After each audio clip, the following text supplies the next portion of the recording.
If you play chess, which I'm assuming you do since you clicked on this video, you know that one of the biggest questions that a player needs to answer is, what the heck am I going to do against the move of e4?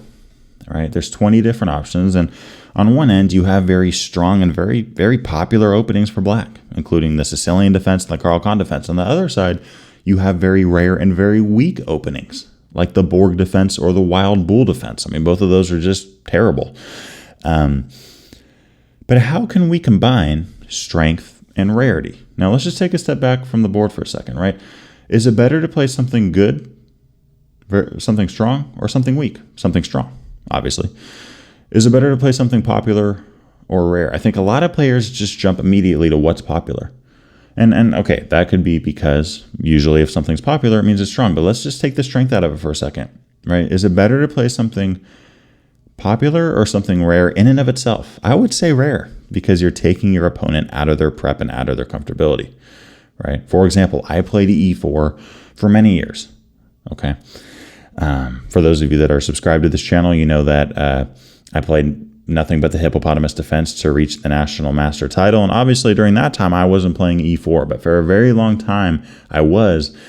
And I studied all the time for the Sicilian Defense. I studied all the time for the Caro-Kann. I studied all the time for e5, all the time. So many hours, hundreds, thousands of hours against those moves. I don't know if I ever studied at all for the Nimzowitsch Defense, right? Which is the move of knight to c6, which really does a good job of combining a strong chess opening and a rare chess opening. This is the 10th most popular move. There's 9 moves that are more popular than this. And because of that, as we're going to see, white usually just doesn't know what the heck to do with it. Okay, in a lot of cases. So this doesn't invite white to play d4, right? It does. And in this case, we have the Scandinavian variation. We have the Kennedy variation. I'm personally a big fan of the Kennedy variation. And by the way, if you're interested in learning more about strong chess openings that are rare to take your opponent out of their comfortability, out of their prep, and into yours, it would mean a ton if you could subscribe to this channel. I think at the moment we're at about 33,000, and I'm hoping to eventually get to 100,000. So we're about a third of the way there. So if you could hit that button and hit that bell as well, I'd appreciate that. But we see this move e5. Now, when we play this, right, this is very rare. This is a very rare position. White doesn't have to push, right? One example is white could play knight f3, but today we are going to be looking over push to d5. And it's worth mentioning that in online chess, if you look at the Lead Chess database, this happens in 60% of games. In 60% of games, white pushes this pawn. And I've been playing this all the time as of late, and I see the move d5 all the time. What are we going to do here? We're going to play knight ce7 and look to get this knight over to the king side. Now, the most popular move in online chess, again, is c4. I'm just not impressed with this move. We're going to play knight g6 against that. c4 doesn't fight for the dark squares at all, which this bishop is going to start looking at. But this just comes to show you, when you play something like the Nimzowitsch Defense, white doesn't know what the heck they're doing, right? They just don't. Now, if you look at the online stats on how white plays against e5 or the Sicilian, white knows exactly what to do, at least to start. But when facing something like this, white can tend to be pretty clueless, right? And that's one of the advantages of playing something like the Nimzowitsch Defense Kennedy Variation. I cannot overstate just how strong, rare, you name it, this opening is. I've been getting great results with it, and I think that you can too. Now, today we're going to be looking over this move of f4. Big mistake. Now, this is played in about 12% of games, so you're not going to see it all the time, but it is worth looking over. Okay, now, just like against the move of c4, we're still playing knight g6. Okay, now, and honestly, this is nearly a chess opening trap at this point. There's so many ways that white can fall into trouble here that we're going to go over. But first off, don't take the pawn. Okay, this is a bad idea. Now, we're still okay here. This is still about a dead even game, but white could play h4, whole idea being they don't want us to come to g6 because then they could kick us around. If we do play h5 here to prevent that, okay, white takes the pawn. We then attack the bishop. The bishop has a nice little home on g5, and we can block, and we're technically okay here, but this is an uncomfortable position, right? This isn't comfortable, and honestly, we can just get more out of this. So, when we see that move f4, we also don't want to play d6 because then white captures on e5. We take back. With these two pawns disappearing, White has 2 central pawns on the E and D files. We only have 1. And this pawn on D5 is taking up a ton of space. Yeah, it's just not the best position for black. Now, again, we're technically okay, but we can get a lot more after seeing this move of F4 by playing Knight G6. Okay, memorize that. If you're a Nimzowitsch Defense player, or if you're thinking about playing the Kennedy Variation, and you see this move F4, maybe White's going, you know what, I'm going to try to refute the Nimzowitsch Defense Kennedy Variation. I'm just going to try to, get this chess player to never play this against me again. F4 is just a big mistake. After Knight G6, black is nearly winning this game. The 2 most popular moves in online chess. I don't know why I did that. Anyways, I guess that could mean 5 or just, I don't know, a hand motion. You get the idea. The 2 most popular moves are taking and pushing. Okay, the most popular move is pushing here for white. Okay, let's first take a look at the second most popular move, which is taking. This is just a mistake. Black's winning. Black's winning this position after Queen H4. Amazing chess opening trap for black. Okay, now this is a short side check. Now, we have short side and long side.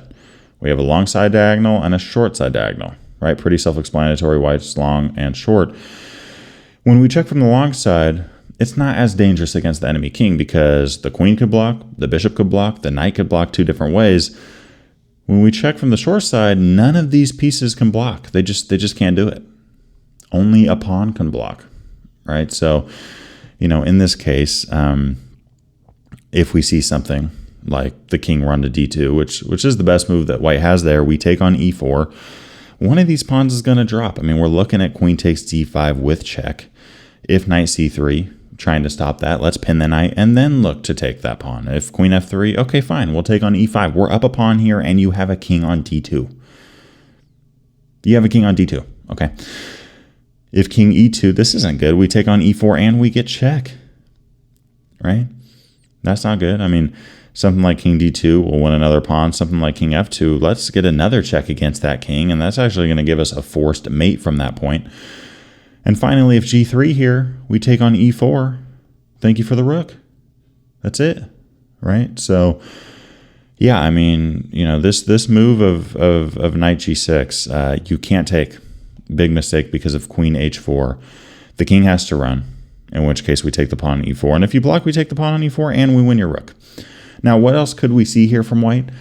Well, if G3, that doesn't really solve anything. We're going to take on F4. If the pawn takes, we still get our short side check, forcing that king to move. If the bishop takes, okay, we take. At some point, the pawn's got to take. We throw out a check. We're good, right? Again, what about queen F3? Okay, this is actually a good move for white. We're still better, though. We can take on F4. We can capture again. And if queen takes, we have bishop D6. Okay, bishop D6, strong diagonal here. And by the way, I mean, if E5, we can just pin that pawn. Once you defend it, keep going after it. We have 1, 2, 3 attackers on that pawn that can't take anything because it's pinned. And yeah, I mean, black here with a very nice advantage. And finally, what about the move of knight to E2? Now, this is the engine move, knight E2. If you're playing against Stockfish, you're going to see knight E2, but you're still better. You can take on F4, play this common bishop D6 idea. And yeah, I mean, if queen F3, which is the best move, we can play something like knight F6 here. I mean, black here has an edge in development, an active bishop that can't get kicked around. I mean, it's in a weird looking spot, but this is a good diagonal for us to be on, especially with queen H4 ideas. As that queen and bishop really complement each other well. And we have good development on the king side on top of that. Now, going back, let's say we see knight takes G6. Here's a prime example of why this bishop is so strong. Here we're going to take towards the center, and we're attacking the pawn on H2, right? If you play H3, this just weakens your short side even more, right? And if you play G3, we're just going to take it. We're going to take that pawn with the bishop because you can't take back or else we win your rook, right? And, actually taking back is probably the engine move there because if you play something like king D2, the queen starts flying in and white's just in a ton of trouble there. So the bishop, the queen, and the rook really can complement one another depending on the line/variation. But going back, let's take a look again at the most popular move of F5. Now, just like when white takes, we're throwing in a check here. White is losing this position, White's losing this. The most popular move and the best move is king d2. Does king e2 work? Nope, we throw in a check. King d2, we'll snatch off a second pawn. King f2, we throw in a check. If the king runs, throw in another check. Throw in a check on e4. This game's over at move 10. Game's over, right? If g3, just like we covered, we take on e4. Thanks for the rook. If knight f3 here, by the way, if white takes on g6, we take their knight. Okay, we're +6 at the moment in material, so we're just winning this. After knight f3, surprisingly, the engine move is d6. Now, if you want to save your knight and run backwards, you can. That's okay. But I personally kind of like d6. Again, we're up 6 points of material. We don't want to be greedy here, and we want to make sure that we're developing and keeping our king safe. If white captures our knight, we take towards the center. Again, our rook is activating. And the one thing I want to warn you about in this position, and in general, if you get this kind of tactic in a chess opening line, you don't want to get your queen trapped. I mean, our queen right now cannot move, right? And that's okay, but we do need to make sure that we can get that queen out in a reasonable amount of time before it gets trapped. For example, let's say here we make really quiet moves. We play knight f6. We play bishop e7. We play bishop d... Whoa. Our queen's trapped. Our queen's done. White's winning here. So going back to bishop e3, instead of playing quiet little moves here, a good example would be bishop g4. Let's attack that knight twice. Yeah, I mean, white's just unable to trap our queen now. So going back to queen h4 check, again, king e2, we take on e4, keep chasing that king around. g3, thank you for the rook. King d2, in this case, you can actually play knight f6, just offering up your knight. And white will usually take this knight here. Against that, we take on e4, and we're just crushing this position. We're just winning this. Okay, now first off, king e3. This does lead into forced mate. We throw in a check on c5. Why not? Why not get development with check? If the king runs to d3, I mean, we could throw in a check here. Yeah, I mean, you could just take the queen, and you're winning. You could also play a move like queen d4 check, and this is forced mate. I mean, yeah, there's just no way for white to get out of this. If white goes to e2 or e1, we take the queen, that's mate. At bishop d3, we go 1 and then 2. The game's over. Going back to bishop c5, if king e2, we throw in a check. We throw in another check. Here, the beautiful idea of knight g3 with check. You know, we could keep going over all the lines. If king f3, queen f2, I mean, you're facing a king on g4. You're winning that. If white takes here, okay, queen e4 check. If king over, we have mate on e3. If the bishop blocks, we have mate on e3 in either case. Going back to knight takes e4. What about the move of, you know, instead of king e3, what if we see the move king d3? Well, we just play knight f2 check right away, right? If we want to, we can win this queen. If we want to, we can keep chasing that king around. In either case, we're crushing. And finally, if the move of king e2, throw in a check on f2, throw in another check.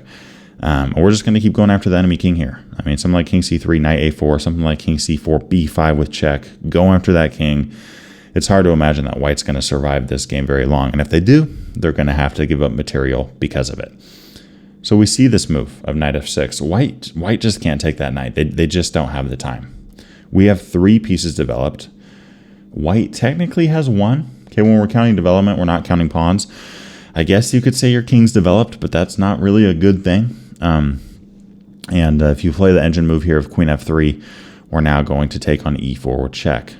Now again, there's only one move here for white that gives them a fighting chance. Anything else is completely lost. King e2 is the move here. For example, king d3, throwing a check, we're going after your rook, right? What about king d1? Well, again, knight f2, we're going after your rook, okay? King e3, queen e1 with check. We might not have the fork, but queen e1, I mean, talk about invading the enemy's territory. Really what we have here is a fork with the king and the bishop. If you block with the knight, sure, we can't take the bishop, but we can play knight g5 attacking that queen. If the queen runs somewhere, let's throw in a check, right? If the king blocks here, we have e4 with check, queen b4. This game is finished. So white here has to play the move king e2, right? Notice the level of accuracy white is having to play with here. Queen f3, king e2. Now we throw in a check. Yet again, there's only one move here for white that's good. Bishop takes f4. In this case, we take back with the queen. If white plays all this perfectly, we're still better. We're still better here. We're still winning. After king f3, let's drop the knight back. Now, if you take the pawn, we take this one back. We're up a pawn. Nearly any time in chess, probably 95% plus of the time, if you're up a pawn in chess, you're winning. You're objectively winning the position. Now, of course, there's times where the rule doesn't apply, like if your opponent purposely gave up a pawn. But if you're just up a pawn, that's a winning position, right? If your opponent has nothing to show for it. So in this case, let's say white defends the pawn. Let's go after the knight. If you throw in a check, we don't care. We're going to go to f8. We're going to move this king over.